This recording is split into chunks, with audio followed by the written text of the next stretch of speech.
Love or dependency? You go to the kitchen. Your dog follows.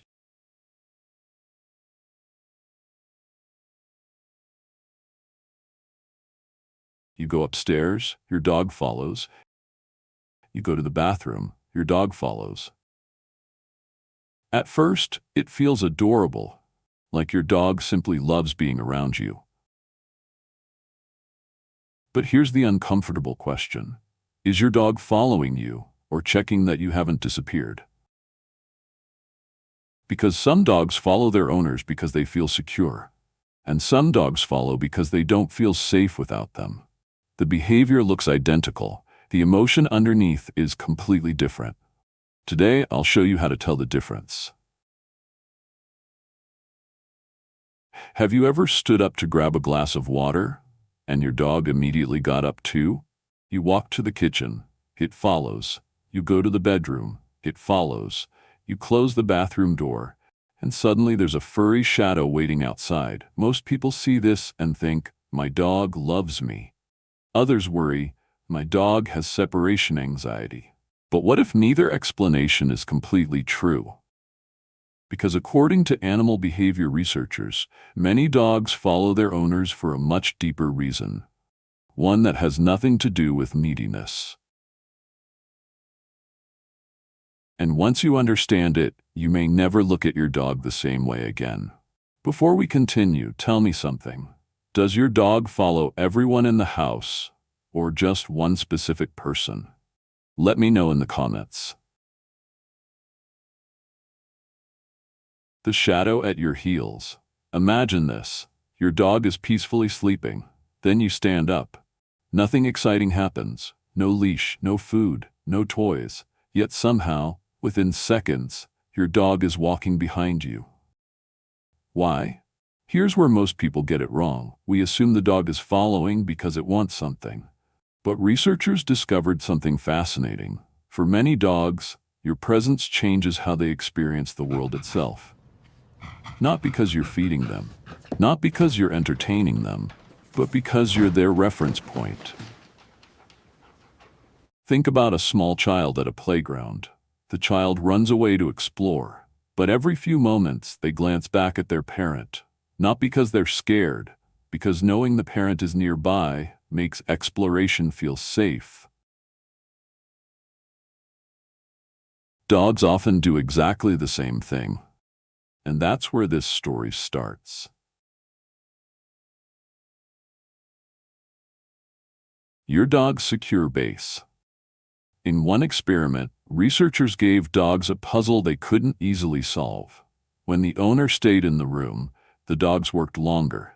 They kept trying. They stayed engaged. But when the owner left, many dogs gave up much sooner. Something important happened here. The owner wasn't helping solve the puzzle. The owner wasn't giving instructions. Simply being present changed the dog's confidence. Researchers call this the secure base effect. Your dog isn't following you because it can't function without you. It's following you because your presence makes the world feel more manageable. That's a huge difference. And if you've ever looked down and seen your dog quietly sitting nearby, it may not be asking for attention at all. It may simply be making sure its secure base is still there. Interaction break. Quick question. When you're working at home, does your dog usually stay in the same room? Or does it prefer lying somewhere else? Comment, same room or different room. I'm curious how many dogs do this. Your dog is watching you. Now things get even more interesting. Because your dog isn't just following you, it's studying you. Imagine a strange object suddenly appears in your house. Most dogs do something remarkable. They look at the object, then they look at their owner, then they decide how to react. Researchers call this referential looking. In simple terms, your dog is checking your reaction before choosing its own. Think about that for a moment. Your face is information. Your body language is information. Your emotional state is information. To your dog, you are constantly broadcasting clues about what's safe, what's dangerous, and what matters. Which means following you around the house isn't always emotional. Sometimes it's practical. You're the most reliable source of information in your dog's world. Try this test yourself. Before we continue, try this experiment yourself. The next time your dog is relaxed at home, place something unusual in the room. It could be a box, a folded chair, or any harmless object your dog has never seen before. Now watch carefully. Does your dog look at the object first, and then immediately look at you? If it does, your dog may be using you as a source of information. And here's the interesting part. Try reacting differently. The first time, stay relaxed. The second time, act slightly concerned. Many owners are surprised by what happens next, because their dog often changes its reaction based on the owner's reaction. Not because the dog understands the object, but because the dog trusts your judgment. That's referential looking in real life, and once you notice it, you'll start seeing it everywhere. Why they follow one person more. Here's something that causes arguments in a lot of families. The dog follows one person. Not everyone, just one. And everyone assumes that means the dog loves them most. Maybe, but maybe not. I think he likes Dogs you more. are extremely good at tracking patterns. I think who he feeds might. them, who grabs the leash, I'm who a little opens the door, jealous. who starts fun activities. Over time, dogs learn which human is most likely to make something interesting happen. And once they learn that pattern, they start following that person. Not because they're obsessed, because statistically, that person matters most to their daily life. Interaction break. I'm curious, who does your dog follow most? You, your spouse, your kids, or someone else entirely? Tell me below. A simple test. Here's a quick way to test this. Think about the person your dog follows most. Now ask yourself 3 questions. Who usually prepares the food? Who usually grabs the leash? And who usually starts the fun? For many families, the answer is the same person. And that's often the person the dog follows. Now here's the interesting part.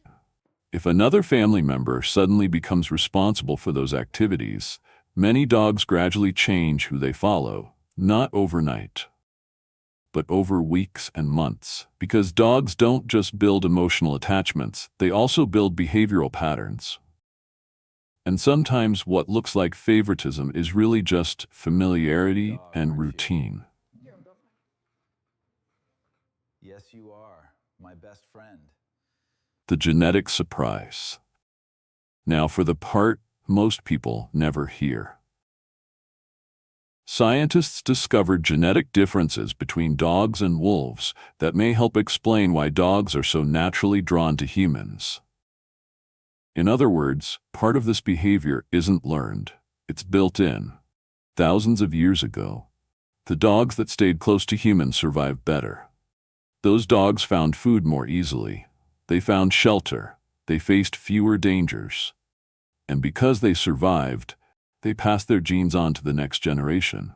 Generation after generation, century after century. Until eventually, staying close to people became one of the defining traits of being a dog.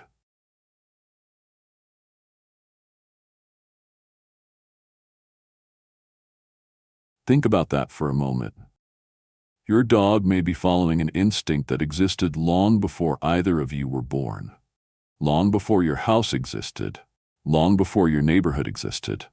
Maybe even long before your country existed. Now imagine 2 young animals born thousands of years ago. One stayed near humans, one stayed in the wild. The one that stayed near people had access to food scraps, warm fires, protection. Over time, that animal became more comfortable around humans, more curious about humans, more interested in humans. Generation after generation, those small differences became larger, and eventually, those animals became the dogs we know today. Here's the surprising part. Your dog doesn't follow you because someone taught all dogs to do that. Your dog follows you because thousands of years of evolution rewarded dogs that paid attention to people. In a way, your dog is doing exactly what generations of successful dogs did before them, and that's why this behavior appears in so many different breeds. A golden retriever, a Labrador, a German Shepherd, a Border Collie, different breeds, different personalities, but the same tendency. Stay close to the human. Watch the human. Learn from the human. Because for thousands of years, humans became part of the dog's survival strategy. So the next time your dog quietly follows you into another room, remember this.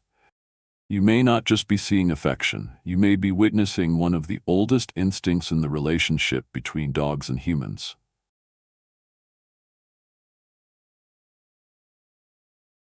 Love or anxiety. But there's one final distinction we need to make, because not every dog that follows is healthy. A dog with a strong bond follows by choice. A dog with separation anxiety follows from distress. The difference becomes obvious when you leave. A healthy Velcro dog can relax, can sleep, can settle down even when you're not nearby. An anxious dog panics, whines, paces, can't calm itself. The following behavior isn't the problem. The emotional state behind it is, and that's an important distinction every dog owner should understand. Ending. So the next time your dog follows you from room to room, don't immediately assume it's clingy. Don't immediately assume it's anxious. It may simply be doing exactly what thousands of years of evolution designed it to do. Staying close to the person it trusts most, the person it learns from, the person it feels safest around. And if that's you, then you're more than just an owner. You're the center of your dog's world. Before you go, tell me, how many rooms can you walk through before your dog starts following? I can't wait to read your answers below.